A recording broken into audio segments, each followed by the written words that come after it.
Fala galera, beleza? Hoje, dia 26 de julho, quarta-feira, e parece que o mundo tá caindo, né, cara? O mundo do tiro é um eita atrás de eita aí, e a gente teve várias informações ali. Eu tô até com cara de cansado de tanta coisa que a gente tá vendo ao mesmo tempo. Infelizmente, a gente teve a prisão do Alan Furtuoso aí, né, do Vista Pátria, um absurdo, mais um jornalista preso.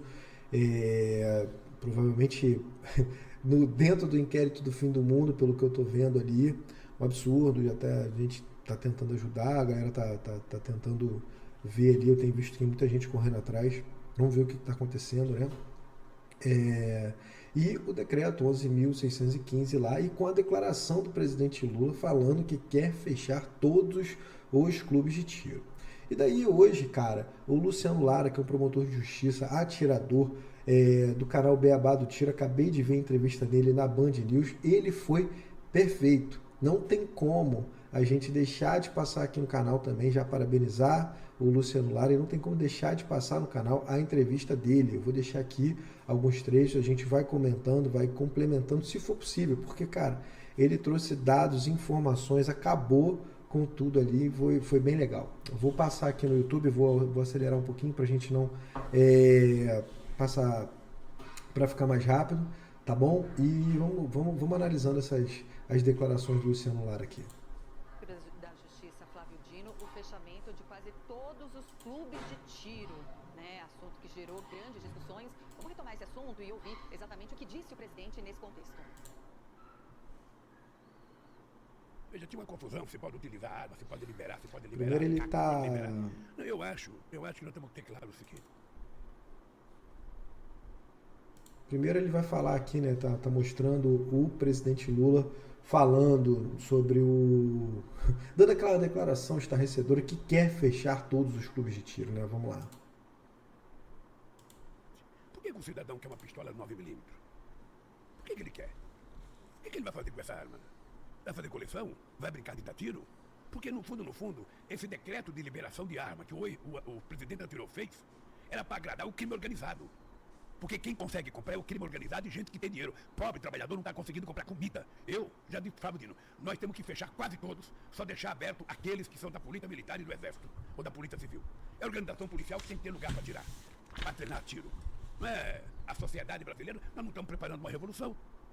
Bom, essa fala do presidente Lula vem na esteira, inclusive, de um decreto que traz a restrição da circulação de armas e já algumas restrições para clubes de tiro, né? O presidente Lula, que justamente nessa declaração afirmou que o país não vai viver uma revolução, então que tudo isso, esse armamento é desnecessário. A gente quer falar mais sobre esse assunto, então por isso procurou Luciano Lara, que é promotor de justiça criminal e que acompanha as discussões sobre o uso de arma há anos, promotor que nos atende gentilmente agora, 11 horas e 3 minutinhos. Olá, promotor, bom dia, obrigada por estar conosco. Qual que é a sua análise a respeito dessa fala do presidente Lula? Claro que é uma fala que foi trazida ali durante uma live, que o presidente tratou de outros assuntos, ele não estava falando só sobre isso, né? Então, inclusive, vieram algumas outras declarações dizendo que não é exatamente isso que o presidente pretende fazer e tal, mas, no geral, como o senhor acompanha esse assunto há muitos anos, qual que é a sua interpretação?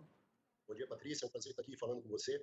Com muita estranheza e com muita espécie que a gente recebe essa informação, no sentido de que há a intenção de fechar quase todos os clubes de tiro no Brasil, uma vez que o artigo 217 da Constituição Federal estabelece que é dever do Estado fomentar a prática esportiva. Os clubes de tiro, eles são os meios utilizados pelos atletas, pelos atiradores, para desenvolver a sua atividade desportiva. Então, quando a gente recebe, na sexta-feira, um novo decreto com altas restrições e um decreto altamente complicado de se entender, eu tive a oportunidade de participar do grupo de trabalho do Ministério da Justiça, a convite da Confederação Brasileira de Tiro Prático, e depois a convite do Conselho Nacional do Ministério Público. Participei de 5 reuniões, né, e nada do que veio no decreto estava discutido ou foi tratado no grupo de trabalho. Então causa muita estranheza esse tipo de informação e exatamente complementa a surpresa que foi o decreto na forma com que publicado na sexta-feira, porque ele mostra um vício formal, né, um vício de interesse ao se buscar restringir, quando em verdade o Estado, desde o artigo 217, tem que fomentar o esporte. E o tiro esportivo, os CACs, eles praticam atividades altamente regulamentadas, altamente fiscalizadas, de um nível de complexidade, de compromissos e de regulamentações do mais alto possível. Para você ter uma ideia, é dos únicos esportes do mundo que é fiscalizado pelas Forças Armadas. Não se tem conhecimento de outro esporte no mundo que seja fiscalizado pelas Forças Armadas, e o tiro no Brasil é. Promotor, no governo Bolsonaro acompanhamos importantes flexibilizações para o uso de armas e tal, né? E aí a gente separou aqui alguns números que foram, inclusive, obtidos, segundo dados do Exército, pela Lei de Acesso à Informação. Então, olha só, em 2019, o número de clubes de tiro era de 151, né, unidades, 151 unidades em todo o Brasil. E aí, após o governo Bolsonaro, né, durante o governo Bolsonaro, no final do ano passado, esse número chegou a 2.308. É um aumento muito considerável, muito grande, exorbitante, né? Claro que a gente não entra aqui em questões de como eles funcionam, mas há a fiscalização para tudo isso? A fiscalização para tudo isso, infelizmente, esse número não é o suficiente para as atividades aqui no Brasil. Né? Nós temos mais de 7 mil municípios no país, né? E grande parte desses clubes que foram abertos, eles se concentram nos grandes centros. E nós ainda não... A gente vai tentar retomar, tá? Teve caiu, né? Mas vai lá, e o Luciano vai continuar falando aqui, já vou voltar aqui com a imagem, que realmente, cara, é top. Ele calou a boca de todo mundo. Acho que eu nunca vi uma reportagem tão boa. 151, enfim, não dá nem para ver aqui a porcentagem do crescimento. Promotor de novo com a gente aqui, agora em melhores condições. Bom, o senhor dizia então que há fiscalização para tudo isso e que esse número ainda é pequeno para a atividade hoje, para a demanda de atividade no país? Com certeza, Patrícia. Esse número ainda é pequeno, ele se concentra, essa abertura de clubes se concentra nos grandes centros. Né? Nós temos todo o rincão do Brasil aí, em que havia a possibilidade, e há a possibilidade real de crescimento da abertura dos clubes de tiro. Eles estão suspensos, os CRs, os certificados de registro para essas entidades estão suspensas desde o dia 1º de janeiro. Né? E há muitos clubes que estavam aguardando para a sua abertura, né? Que é um processo muito longo, chega a demorar 2 anos entre o início de um projeto de abertura de um clube até a final fiscalização do Exército e permissão de utilização. Então a gente tinha um potencial de crescimento muito grande. O tiro no Brasil não custa, nunca é demais lembrar, trouxe a primeira medalha de ouro olímpica. Né? Nós tivemos no mesmo Jogos Olímpicos da Antuérpia em 1920, as 3 medalhas recebidas pelo Brasil, 2 de prata no sábado e o ouro no domingo do atleta paraense, né? E não só do tiro olímpico vive o Brasil. Nós temos uma infinidade de modalidades de tiro que são disputadas, né? E elas demandam que os clubes de tiro estejam funcionando para que as pessoas tenham acesso às atividades, conheçam as modalidades esportivas e passem a desenvolvê-las. Muito bem. Agora, esse decreto, né, que já foi trabalhado pelo governo, né, que já está em vigor, ele já trouxe algumas restrições para os clubes de tiro, né, sobre o funcionamento 24 horas, há essa restrição agora, e também tem um ponto que é considerado problemático pelo setor, que é a proibição desses clubes a uma distância de 1 quilômetro de estabelecimentos de ensino, né, e que existem unidades funcionando em áreas centrais, muito próximos, então, a escolas, a cursos de idiomas. Como é que isso está sendo tratado? Isso nunca foi discutido, isso não foi mencionado no grupo de trabalho, nas discussões do grupo de trabalho, e não tem o menor fundamento. Primeiro, porque os clubes de tiro são escolas em si mesmas. Eles ensinam a técnica de utilização do equipamento, o manuseio seguro e a segurança na utilização do equipamento, e não custa lembrar que o tiro é o segundo esporte mais seguro do mundo, só perde nesse quesito para a natação. Para você ter uma ideia, o tiro é mais seguro, inclusive, do que o golfe, tá? Muito mais seguro que o futebol, né? A gente teve episódio, vocês fizeram no link aí inicial, uma informação sobre um crime praticado por briga de torcida. Não há na história do tiro no mundo nenhuma briga de torcida e nenhum caso de óbito em briga de torcida no tiro, tá? Então o tiro é um dos esportes mais seguros e essa implicação de 1 quilômetro de distância de escolas já traz um contrassenso em si, porque os clubes de tiro são todos escola, ainda que não fundados como escolas, tá? Eles ensinam a modalidade, ensinam o manuseio seguro, tá? E ensinam o desenvolvimento das atividades esportivas. Então só por isso já não faria sentido. Se busca com isso ter uma proteção às escolas, não há nenhum caso registrado no Brasil, e eu estudei todos os casos de agressores ativos no Brasil, não há nenhum caso de que alguém tenha saído de um clube de tiro ou que tenha utilizado uma arma de um clube de tiro para um ataque em escolas. Em verdade, quem estuda isso muito bem é os Estados Unidos, né? O Serviço Secreto Americano, ele tem um trabalho de compilação dos ataques, né? E os agressores ativos optam lá por crimes em locais abertos. As escolas são o segundo local de ataques nos Estados Unidos. Os 2 ataques mais prolíferos que ocorreram no Brasil, um se deu com arma branca e o outro se deu com combustível, não foi com arma de fogo. Tá? Eu sou promotor de justiça há 19 anos, no Tribunal do Júri, cuido dos crimes de homicídio. Né? Eu tenho mais de 430 plenários realizados e eu nunca fiz um plenário de Tribunal do Júri, um crime de homicídio sendo julgado, com uma arma legal tendo sido utilizada. A arma registrada no nome da pessoa. Poderia, Patrícia, você dizer, mas foi uma coincidência, Luciano. E aí eu fiz a pesquisa mais abrangente nos últimos 5 anos no estado de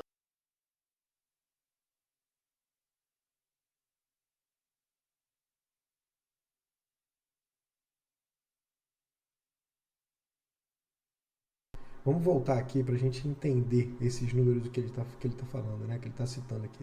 Ele é promotor de justiça, fez mais de 430 júris e nunca teve uma arma registrada nos crimes envolvidos. Vamos tentar ouvir de novo aqui.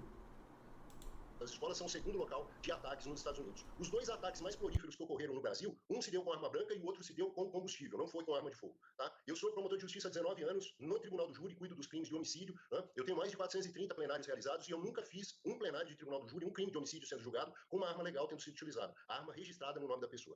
Poderia, Patrícia, você dizer, mas foi uma coincidência, Luciano. E aí eu fiz a pesquisa mais abrangente nos últimos 5 anos no estado de Mato Grosso do Sul. Nenhum crime foi praticado com arma legal nos últimos 5 anos no meu estado. Aí, para não dizer que é coincidência, eu estou ampliando o espectro dessa pesquisa para todos os tribunais de justiça do Brasil. Tá? Essa pesquisa foi escolhida pelo Inovari ano passado, foi uma das selecionadas pelo Prêmio Inovari, pelo espectro de pesquisa que está sendo realizado, né? E isso para mostrar que essa associação que se faz de armas legais e armas dos CACs com crime organizado ou com crime não tem o menor sentido nem fundamento. Patrícia, as armas que nós utilizamos, elas são semiautomáticas. O crime organizado, ele busca armas de funcionamento com poder de fogo de disparo automático, armas que dão rajada. Essas armas nunca foram acessíveis aos CACs. Casos pontuais de tentativa de desvio de equipamento ou pessoas que se colocam no sistema como CACs para desviar os armamentos, tamanha a fiscalização e tamanha a auditabilidade desses equipamentos faz com que esses casos sejam verificados. E são casos pontuais. Nós temos 890 mil CACs no Brasil. O PF-RECAD, estabelecido pelo governo no começo do ano, no primeiro decreto, né, no 11.366, fez com que 99,65% das armas fossem apresentadas e foram recadastradas. As 6.600 armas que não foram recadastradas têm justificativa. Só que, infelizmente, nem isso nós vamos alcançar, porque, por um equívoco do governo, eles revogaram o PF-RECAD. Esse decreto de sexta-feira revogou os 2 decretos anteriores e acabou com o PF-RECAD. E poderia mostrar que esses ainda 0,35% estariam justificados e não são nada relacionados a crime organizado. Promotor, a gente acaba de ter aqui uma fala de agora há pouco do ministro da Justiça, Flávio Dino, que disse, né, como eu estava falando, né, que na verdade não é bem assim, como o presidente Lula falou ontem em live, que a ideia do governo não é acabar com os clubes de tiro que cumprem a lei, e sim aqueles que estão fora da lei e cumprem atividades ilegais e que quer regulamentar e fiscalizar. A gente vai colocar aqui a fala do ministro Flávio Dino, a fala mais recente sobre o assunto. Ótimo. Cresceram, Karine, nos últimos anos sem nenhuma regulamentação.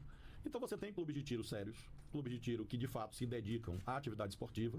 Infelizmente, na ausência de fiscalização, por trás de atividades legais, se implantaram atividades ilegais, criminosas, desviando armas, vendendo armas para quem? Para as quadrilhas. Nós estamos aqui desde o início falando de quê? De organização criminosa, de facção. E onde essas facções conseguem as suas armas? Elas vão na loja e compram? Não. Tem o contrabando, claro, nas fronteiras, nos portos, que é uma área que nós estamos atuando, mas também tem esse desvio de gente que diz que compra arma porque é caçador e, na verdade, aluga arma para facção. Toda semana sai notícia disso. Nós aprendemos, a Polícia Federal aprendeu no Rio de Janeiro, numa só cidade, mais de 1.000 armas, que iriam para onde? Para o crime organizado. Então, nós estamos preocupados com essa situação dos clubes de tiro, que não cumprem a lei. Então, a diretriz do presidente vai ser cumprida com o novo decreto que ele editou. Tem muita gente reclamando, eu lamento, porque são pessoas que fazem um discurso falso de defesa da liberdade. Existe liberdade de matar? Existe liberdade para cometer crime? Existe liberdade para fraudar, para desviar arma para quadrilha? Não. Que liberdade é essa? Então o presidente tem alertado isso para separar o joio do trigo. Então quem é colecionador de verdade, ok. Caçador, atirador, esportivo, muito bem. É uma atividade legítima. Agora o presidente deu essa diretriz, nós vamos cumprir para intensificar a fiscalização nos clubes de tiro e aqueles que não cumprem a lei, obviamente, serão fechados. Quer dizer, promotor, segundo o ministro, o governo identificou o desvio de armas através de algumas atividades regulares, né?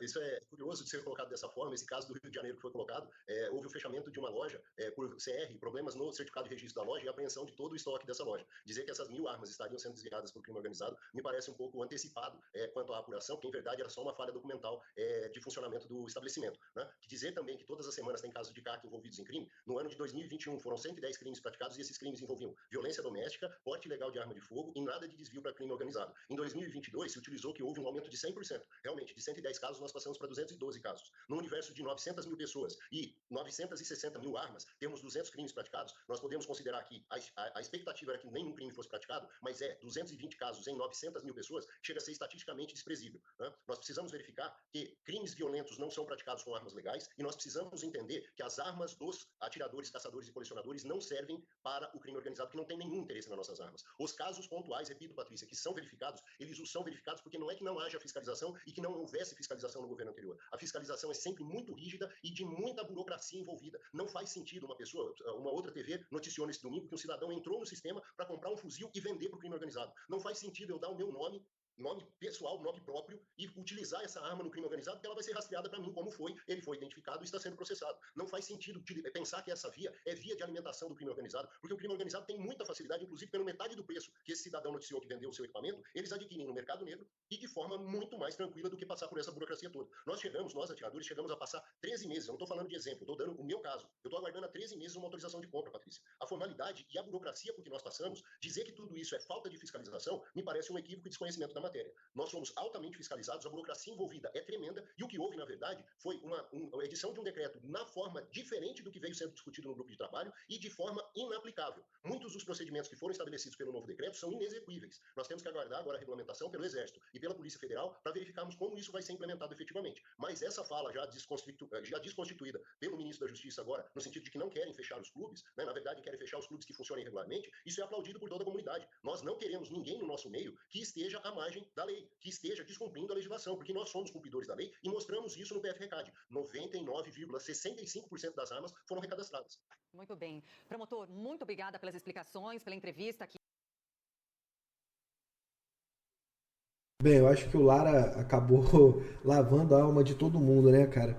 Ele, com essa educação que é comum, que é peculiar dele, e com uma dicção plausível, com os números ali a favor, ele deixa claro que nem no grupo de trabalho não houve discussão democrática, né? Quer dizer, no grupo de trabalho houve uma discussão democrática, mas que não foi utilizado, né, nenhum tipo de coisa. Quer dizer, foi um grupo de trabalho só para ver.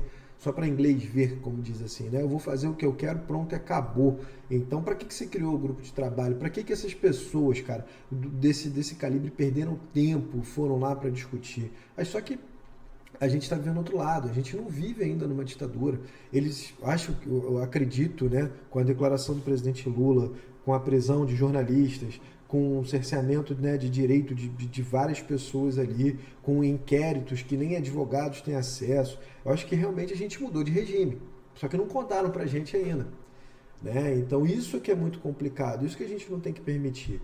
E aí a gente tem brigado muito, cara, eu tenho falado muito que enquanto a gente aceitar as perdas de direito, né, perder qualquer direito hoje em dia, é um atentado à democracia. A gente tem que estar atento a isso, né? Quando a gente vejo pessoas assim que às vezes acham que não vão chegar nelas, né? Ah, mas vão fechar os clubes de tiro.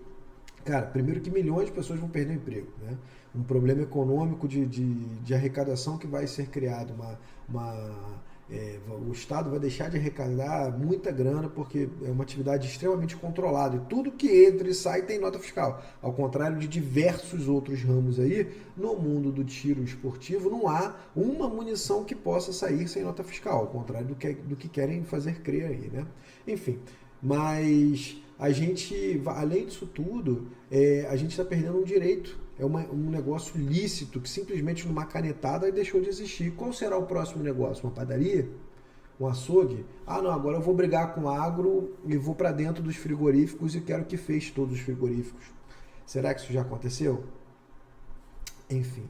Então, assim, essa mudança de regime, esse avanço desse governo ditatorial tem assustado bastante. E a gente não pode retroagir, a gente não pode desistir, a gente não vai lutar e vamos lutar de forma democrática. É isso que eu acho que deixa essa galera que quer implementar isso aí, né, principalmente o PT, né, como um todo, digamos assim, a ala mais radical, que deixa eles nervosos, que a gente continua lutando de forma democrática. A gente assimila esses desmandos de poder, não fala no mesmo tom. Temos representantes como Luciano Lara, falou de forma brilhante, de uma forma educada, ao contrário do próprio presidente, que chama todo mundo de criminoso, de vagabundo, de bolsonaristas malucos, né?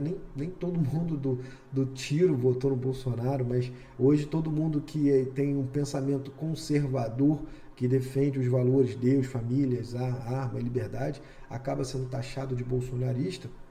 E o nosso presidente, que é um líder de Estado, foi lá e chamou todo mundo de maluco. Né? Esses malucos estão na rua xingando. Eu não vejo ninguém xingar. Muito pelo contrário. A gente tem exemplos aí como o Luciano Lara, que passa as informações com dados estatísticos e científicos e que, a contrário senso, o atual governo não liga. A gente tem lá um vômito de narrativas sem nenhum fundamento legal, nenhum fundamento estatístico, nada. Você vê o ministro da Justiça falando coisas sem qualquer tipo de fundamento.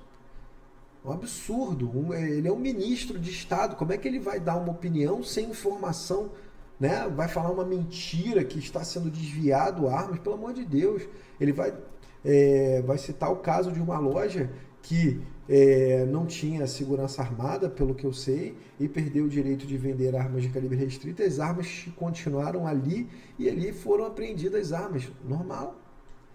Agora, essas armas, vai criminalizar, falar que o dono dessa loja ia transferir, ia vender armas para o crime organizado, pelo amor de Deus. Aonde que a gente vai parar? E essa narrativa, porque é de um ministro, tem credibilidade, isso vai gerar, cara, responsabilidade no que se fala, né? Se fala tanto em fake news, agora, nenhuma dessas pessoas se preocupa com dados. E isso vem atrapalhando muito o mundo do tiro. E daí a gente tem uma grande divergência. Eu vou fazer outros vídeos falando do decreto. Hoje eu estou falando só sobre essa reportagem do Luciano Lara, que foi perfeita, do canal Beabá do Tiro.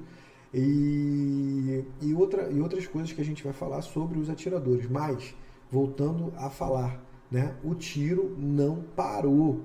Os clubes de tiro estão abertos, os clubes de tiro estão funcionando, as coisas têm que andar. Eles vão tentar fechar os clubes de tiro? Estão tentando. Só que a nossa força é a nossa união, é a nossa resiliência, é o ir todo dia ao clube de tiro, né? É o ir. Agora a nossa luta é fazer com que os clubes de tiro se mantenham vivos. Então nós, como atiradores, a gente tem a obrigação de ir lá, ir ao nosso clube, além de comprovar as habitualidades e tal, que são muito mais agora no decreto, a gente precisa manter os nossos clubes abertos. Nem que a gente tenha que ir lá abrir o clube, fechar, ajudar a estar junto, porque a gente não pode mais perder esse direito. Beleza? Então é só passar essa reportagem que eu queria para todo mundo. Mostrar aqui minha resignação com a prisão do Alan, do Vista Pátria, uma coisa absurda que aconteceu. Mais uma prisão absurda. Ele estava indo viajar com os filhos, cara. Porra, um absurdo, tá? Então, assim, a minha indignação é clara, a indignação do povo brasileiro é clara, né? A gente está vendo a Constituição sendo completamente atropelada nesses mandados de prisão aí. Isso é um abuso de autoridade, claro, pelo amor de Deus. Isso tem que parar, isso tem que acabar. Isso é crime político, né?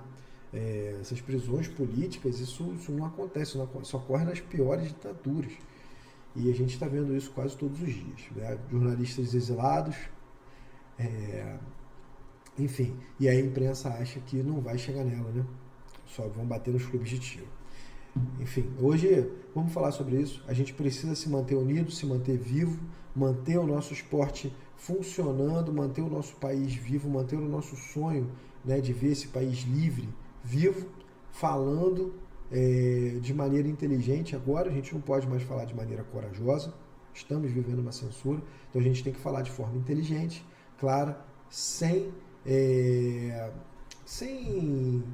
bravatas, né? O que a gente precisa é ser efetivo nas nossas declarações. Aprovar aqui, pedir para todo mundo filiar ao ProArmas, que é muito importante. A gente está afiliado ao ProArmas ali, fazendo aquele merchan. Não ganho nada do ProArmas, mas é uma organização que está brigando por todos nós. Vocês não têm noção de como o ProArmas está fazendo diferença. E pedir que todo mundo, todos os clubes de tiro, se unam cada vez mais. Beleza? Grande abraço, galera. Amanhã tem podcast. Toda quinta-feira às 17 horas, o nosso podcast ao vivo. E amanhã o assunto é o decreto, né? Não tem como a gente não falar disso. Vamos estar eu e o Fábio lá, provavelmente Larissa, que é advogada também, comentando sobre as nuances do decreto, principalmente no que tange aos os CACs, os atiradores esportivos. Beleza? Grande abraço para todos, já curte aqui, quem não está inscrito já se inscreve no canal, compartilha esse vídeo, vai lá no Beabá do Tiro também, que esse vídeo é do Luciano Lara, do canal dele, se inscreve lá, por favor, para a gente se manter unido. Valeu, grande abraço.